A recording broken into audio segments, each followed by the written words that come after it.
Қайырлы күн баршаңызға. Бүгін сіздермен тауықтың аяқтарын ерекше панировкада және картошкадан крокеттер дайындайтын боламыз. Ол үшін ең алдымен тауықтың аяқтарын осылай қайнатып пісіріп аламыз.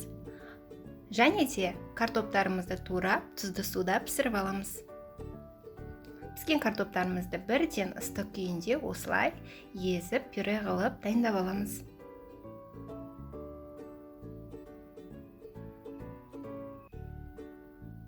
Дайын болған пюреміздің үстінен моцарелла ірімшігін ұсақ күштен өткізіп қосамыз. Ірімшік болмаса укроп немесе басқа да заттарды қосып араластырып дайындасаңыздар болады. Жақсылап біркелкі масса болғанша араластырамыз.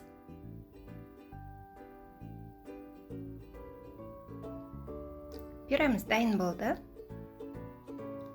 Одан бөлек бізге 2 жұмыртқа, ұн және панировочный сухари қажет болады. Панировочный сухари осы сухариді пайдаланатын боламыз. Піскен тауықтың аяғын бірінші картопқа жақсылап жабыстырып аламыз және ұнға ұнатып, жұмыртқаға матырып және панировочный сухариға осылай ұнатып дайындаймыз. Тауықтың аяқтарын пісірген кезде міндетті түрде тұзды суда пісіруді ұмытпаңыздар. Осылай картопқа жақсылап салып аламыз, ұнға ұнатамыз, жұмыртқаға матырамыз және панировочный сухариға салып, дәл видеодағыдай бәрін дайындап алатын боламыз.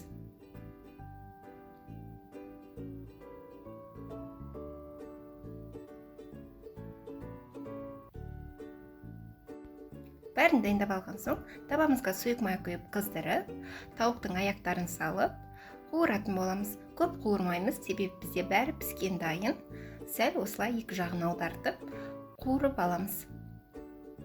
Дайын болған тауықтың аяқтарын қағаз майлыққа сорғытып аламыз, сонда артық майлары сіңіп кетеді. Болмаса решеткаға қойып, сорғытсаңыздар болады. Қалғандарында дәл видеодағыдай салып, екі жағын аударып, қуырып аламыз.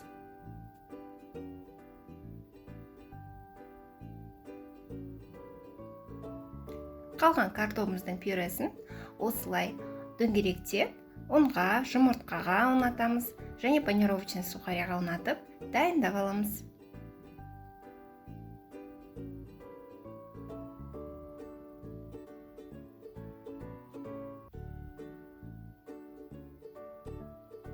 Бәрін дайындап алған соң, жаңағы майымызға салып, қуырып, екі жағын аударып отырып, қуырып аламыз.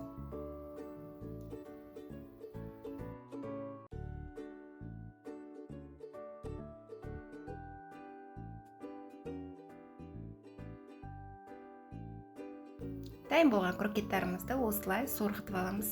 Қағаз майлыққа сорғытсаңыздар, артық майлары сіңіп кетеді. Дайындап көруге кеңес беремін. Өте дәмді, тіске басар. Сіздердің жанұяларыңызға, балаларыңызға міндетті түрде ұнайтын болады.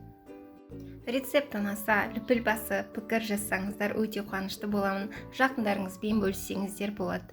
Менің арнамда бұдан да басқа әдемі, дәмді, мерекелік дастарханға арналған тіске басарлардың рецептері бар. Кіріп көрсеңіздер болады.